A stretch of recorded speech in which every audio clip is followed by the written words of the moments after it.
अस्सलाम वालेकुम dear students. आज हम देखेंगे पार्ट 4 इस लेसन का, जिसका नाम है पापाची इज़ मौत। और अपने पिछले लेसन में हमने देखा था कि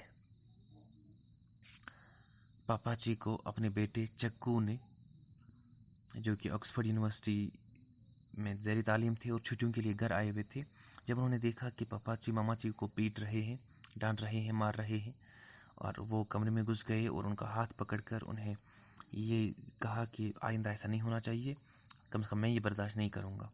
और फिर पापाची के इसमें बिहेवियर में तब्दीली ये आ गई थी कि पूरे दिन वरांडा पे बैठे थे और पत्थर की तरह बैठे थे, किसी की तरफ न देखा, न बात की, न कुछ खाया, न पिया।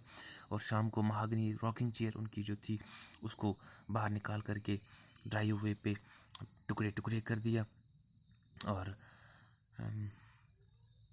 उसके बाद कभी मामा जी के साथ बात नहीं की, उसको कभी ना पीटा। लेकिन जब भी कभी कुछ चाहिए होता था तो बेबी, जो कच्चू अम्मा या जो कच्चू मारिया, उसको इंटरमीडिएट में इस्तेमाल करते थे।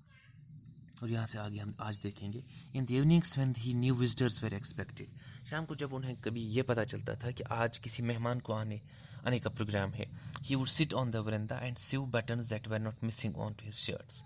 और वो वरंदा पे बैठ जाते थे और वो बटन सिलाई करते थे अपने कपड़ों की, जो कभी टूटे ही नहीं थे, to create the impression that Mamachi neglected him. और ताकि मेहमानों के अंदर ये बात जो है, ये बात उनके अंदर वो बिठा सके कि मामाची जो हैं वो ख्याल नहीं रखती है पापाची का, यानी कि मामाची को बेचारी को बदनाम करने के लिए ये सब कुछ करते थे, सिलाई करते थे उन कपड़ों की जो कभी टूटे ही नहीं थे।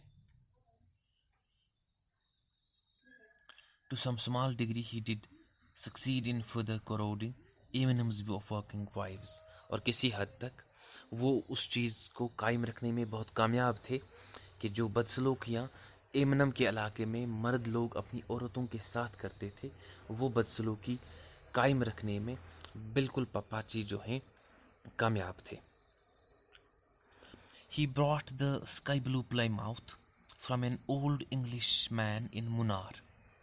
Sky blue Plymouth, sky blue रंग था। प्लाईमाउथ एक किस्म की गाड़ी हुआ करती थी पुराने ज़माने में, आजकल नहीं है वो। और यही उसने लाई, ये गाड़ी मतलब कार जैसी एक चीज़, एक अंग्रेज़ से ख़रीदी थी मुनार इलाके से।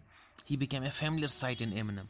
और उस गाड़ी की वजह से पूरे एमिनम में ये मशहूर हो गए थे Pappachi, coasting importantly down the narrow road in his white car.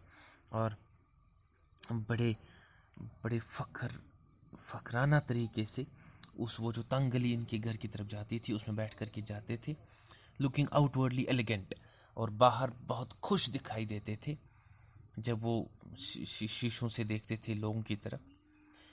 But sweating freely inside his swollen suits, लेकिन अंदर की हालत ये थी कि पूरे अंदर पूरा वो जो वूलन सूट लगा करते थे उसमें बिल्कुल जो है पसीना पसीना हुए होते थे, लेकिन लोगों को देखकर जो है बहुत फख्र महसूस करते थे कि लोग पैदल चलते हैं और मैं गाड़ी में बैठा हूँ। ही वुडंट अलो मामाची और anyone else in the family to use it.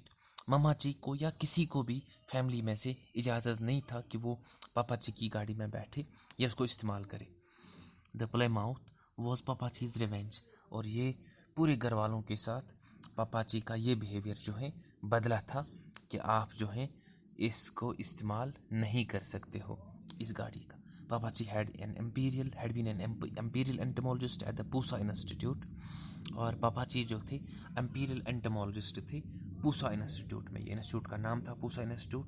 और एंटमोलॉजिस्ट मैंने आपको बता दिया है कि कीड़े मकोड़े जो होते हैं उनके माहिरीन जो होते हैं उनको एंटमोलॉजिस्ट कहते हैं। और एंटमोलॉजी उस स्टडी को कहते हैं जो कीड़े मकोड़ों के बारे में की जाती है। After independence when the British left, और आज़ादी के बाद जब 1947 में अंग्रेज़ यहाँ से चले गए, his designation was changed from imperial entomologist to joint director entomology. और इन्हें जो है तरक्की मिली, जब पोस्ट खाली हो गई अंग्रेज़ भाग गए और इन्हें जो है एम्पीरियल एंटमोलॉजिस्ट से तरक्की मिली और इनको बना दिया गया डायरेक्टर इस डिपार्टमेंट का, एंटमोलॉजी डिपार्टमेंट का। द ईयर ही रिटायर्ड, और जिस दिन ये रिटायर हो गए, he had risen to the rank equivalent to director. और पहले ये जॉइंट डायरेक्टर थे और जब ये रिटायर हो गए तो इनकी रैंक जो है डायरेक्टर के बराबर की थी। His life's greatest setback was not having had the moth that he had discovered named after him। और इनकी ज़िंदगी की सबसे बड़ी परेशानी जो थी, सबसे बड़ी परेशानी वो ये थी कि इन्होंने एक मौत डिस्कवर किया था। मौत कहते हैं कीड़े को। इन्होंने एक मौत यानी कीड़ा, वो जो उड़ने वाला कीड़ा, इन्होंने एक मौत डिस्कवर किया था और इनकी ये रिसर्च सालों साल चली थी और लास्ट में इन्होंने जो रिसर्च किया था वो डिसमिस किया गया था, वो रिजेक्ट किया गया था और ये इनकी ज़िंदगी की सबसे बड़ी मुश्किल थी। और यहीं पे हम रोक लेते हैं आज के लेसन को। यहाँ से आगे हम कल देखने की कोशिश करेंगे। Thank you dear students, have a nice day.